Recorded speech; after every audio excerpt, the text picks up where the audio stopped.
Energy sector में हम आत्मनिर्भर हो। एडिबल ऑयल अब ये कुछ नया लाए हैं हमारी बाबा रणछोड़दास। ये तो अभी ट्रेलर है, पिक्चर अभी बाकी है। कि मोदी आत्मनिर्भर की बात करता है तो मल्टीलेटरिज्म के सामने चुनौती तो बन नहीं जाएगा। कॉम्पिटिटिव ताकत के साथ खड़ा रहे, लॉजिस्टिक सिस्टम को और अधिक। ये क्या है? ये तो टट्टी है। ऐसा जीरो डिफेक्ट जीरो इफेक्ट वाला हमें दुनिया के सामने मैन्युफैक्चरिंग क्षेत्र में जाना। और जब मैं दुनिया को कहता था हम राजनीतिक लाभ नुकसान के गणा भाग के अंदर। यार तुम तो धनाधन फेंके जा रहे हो, उछालने की कोई लिमिट होती है। अब पूरा हमारा दिमाग। अरे मुझे चक्कर आने लग गया। सोलर पावर के सफल मूवमेंट्स हमारी भावी पीढ़ी के लिए, हमारी भावी पीढ़ी को, हमारे बच्चों के एफिशिएंट बनाना। राजा जी अपनी शक्तियों का पूरा इस्तेमाल कर रहे हो और दुनिया में हमें अग्रिम पंक्ति में जाने का रास्ता भी है। 500 ब्लॉक तक उनको एस्पिरेशनल डिस्ट्रिक्ट ब्लॉक के नाते आइडेंटिफाई करके उसको मजबूती करने देने का काम चल रहा है। और विश्व को बायोफ्यूल अलायंस में दुनिया के सभी देश देखते ही देखते उसकी सदस्यता ले रहे थे। और इस महत्वपूर्ण काम में महामूल्य दस्तावेज। ओह यार, और मैं एक बेचारे भूल गए होंगे, टेंशन बहुत है ना। इंडियन एस्पिरेशंस हमेशा हमारे रक्षा के लिए हमारी जीवन प्रेरणा बनी रहेगी। बहुत बहुत धन्यवाद। पाहिलं नाही डोळा आणि येऊन पडलं गळा. कळलं मित्र हो? पाहिलं नाही डोळा आणि येऊन पडलं गळा. मित्र हो नमस्कार, मी रिनेश रंजन आज पुन्हा नवीन विषय घेऊन आपले पुढे उपस्थित आहे. मित्र हो, खूपदा असं वाटतं की त्या विषयावर काय बोलायचं नेहमीच झालं आहे. पण सुजाण आणि सजग नागरिक अगदी या राजकारण्यांना मित्र हो कंटाळून गेले आहेत. मित्र हो, पाहिलं नाही डोळा आणि येऊन पडलं गळा. अर्थात हा विषय आता बोलावाच लागेल असं वाटायला लागलाय मित्र. गंमतही आहे, थोडी मजाही वाटते मित्र हो या राजकारण्यांची. विषयाला हात घालण्यापूर्वी एक आपल्याला नम्र विनंती, अगदी थोडासा वेळ काढून मित्र हो चॅनलला सबस्क्राईब करा. आणि आज हा विषय आपल्या देशासाठी जरी अतिशय महत्वाचा असला तरी एक वेगळा आणि मजेदार विषय आहे राव. तुम्हाला मजा येईल. मित्र, तुम्हाला एक गोष्ट माहिती आहे का? ज्यांना वयाच्या उत्तरार्धात जर का काही अचानक आणि अकस्मात काही प्राप्त झालं, काही मिळालं ना, तर ते यश पचवणं अवघड होतं मित्र. अशीच काहीशी गत भारतीय जनता पार्टीच्या नेत्यांची झाली आहे मित्र. अर्थात सर्वच नेत्यांची नाही, अर्थात मी बीजेपीच्या सर्वच नेत्यांबद्दल नाही बोलणार, कारण अनेक सुसंस्कृत नेते दिवंगत आहेत आणि भारतीय जनता पार्टीचं गुडविल बनवून ते गेलेत मित्र. खूप आशीर्वाद देऊन गेले या सर्वांना. आणि आणखी भरपूर सुसंस्कृत नेते हयात देखील आहेत मित्र हो. आणि पक्षात हल्ली वेगवेगळ्या संविधानिक पदावरही ते आहेत, पण अतिशय घाबरलेल्या अवस्थेत ते दिसत आहेत मित्र. लोकसभा निवडणुकीच्या वेळी तर ते आमच्या शेजारचे, आमच्या वर्धेचे मान्यवर रामदासजी तळस साहेब यांची एक ऑडिओ क्लिप व्हायरल झाली होती. बऱ्याच लोकांनी ती ऐकली असेल. त्यात ते म्हणाले की आम्ही जेव्हा दिल्लीमध्ये जातो तेव्हा आमचं काहीच ऐकून घेतल्या जात नाही. आम्ही काही बोलायला गेलं की म्हणतात चुप बैठो नाही तो घर चले जाओ. ही चक्क व्हायरल झाली होती क्लिप रामदास तळस यांची. आणि रामदासजी खरोखरच घरी गेले. तुम्ही पाहिलं मागच्या लोकसभेच्या वेळेस. भारतीय जनता पार्टीमध्ये दोघांशिवाय कुणीच बोलत नाही. ते दोघे बोलतात तेही काही खरं वगैरे असतं असं लोकांना वाटत नाही. एक म्हणते मला देवाने पाठवला आहे, देव सांगतो तसंच मी करतो. म्हणजे मी देवाचा अवतार आहे.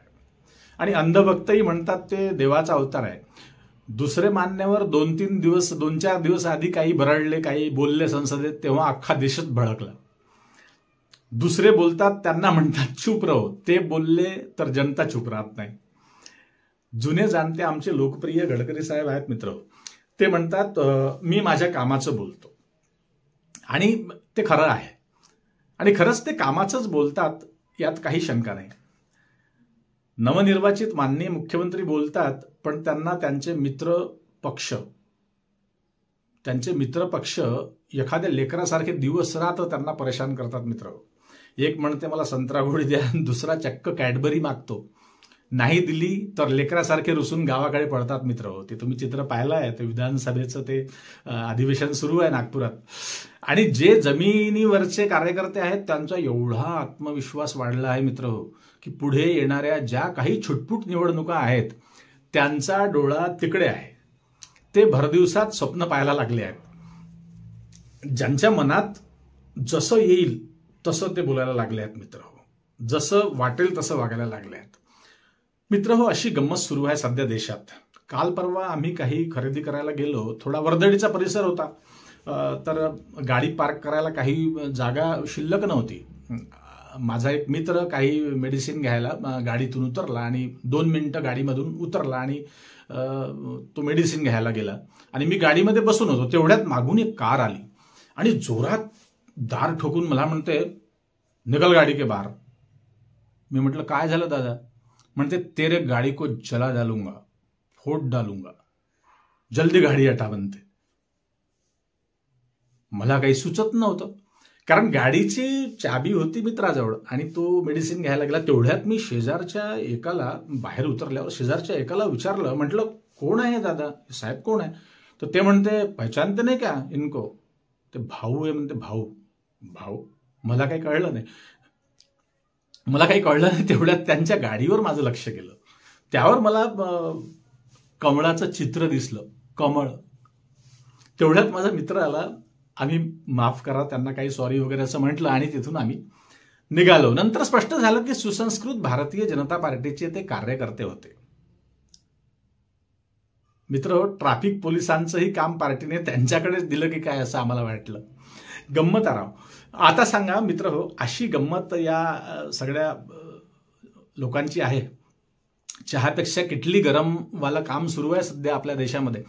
पोलीस घाबरले आहेत, पत्रकार घाबरले आहेत, शासकीय कर्मचारी बिचारे घरी आले की देवाला हात जोडतात, म्हणतात नोकरी माझी केव्हा जाईल काही सांगता येत नाही.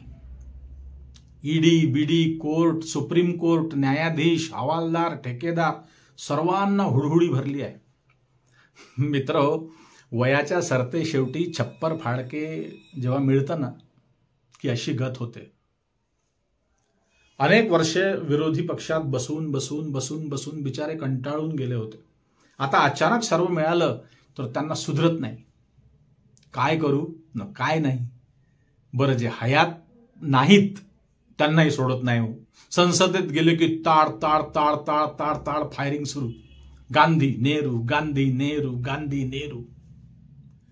84ची काय तर दंगल होती आणि गोधरा 2002चं काय सत्संग होता मित्र. अनेक राजवटी पाहिल्या, पण हे एक वेगळंच चित्र आहे राव. राम तर बिचारा कंटाळून गेला. एवढं रामायण घडलं, एवढा वनवासात देखील रामाला त्रास झाला नसेल तेवढा आता होत आहे मित्र. कारण त्याच्या नशिबी सुखाची झोपच नाही ना. सुखाची झोपच नाही. निघाला की राम म्हणत असेल मी राजगादी सोडून वनवासात गेलो आणि हे स्वतःच्या गादीसाठी राम राम राम राम राम राम राम राम असं सुरू आहे. असो मित्र, शेतकऱ्यांचे प्रश्न, बेरोजगारी, महागाई, शिक्षण, आरोग्य, महिला सुरक्षा हे सर्व सोडून काय चाललंय काहीही कळत नाही. 2014 पासून काय तर असं वाटतं मित्र दररोज आपल्या देशात फक्त निवडणुका सुरू आहे. फक्त इलेक्शन, फक्त निवडणुकाच दररोज सुरू आहे की काय. एक वेगळ्या प्रकारचा आनंद झाला आहे मित्र. आणि तो आनंद त्यांना गगनात मावत नाही असं झालं आहे. म्हणूनच मित्र पाहिलं नाही डोळा आणि येऊन पडलं गळा अशी गत भारतीय जनता पक्षाची झाली आहे मित्र. काही दिवसांनी मला वाटतं हे घरी देखील जाणार नाही की काय, की आपापल्या कार्यालयातच झोपतील की काय असं वाटायला लागलं आहे. असो मित्र हो, इथं आपण थांबूया. हा विषय कसा वाटला? थोडा मजेदार होता, पण खरा आहे मित्र हो. हा विषय कसा वाटला नक्की लिहा. पुन्हा आपल्याला आठवण करून देतो, सबस्क्राईब चॅनलला केलं नसेल मित्र हो तर अवश्य करा. तुमचा सपोर्ट खूप आवश्यक आहे. जास्तीत जास्त लोकांपर्यंत हा व्हिडिओ शेअर करा, लाईक करा. पुन्हा भेटू नवीन विषयावर बोलण्यासाठी नव्या दिवशी नव्या दमानं. तोपर्यंत मित्र हो, नमस्कार. जय हिंद, जय भारत, जय संविधान. Thank you so much. Bye bye.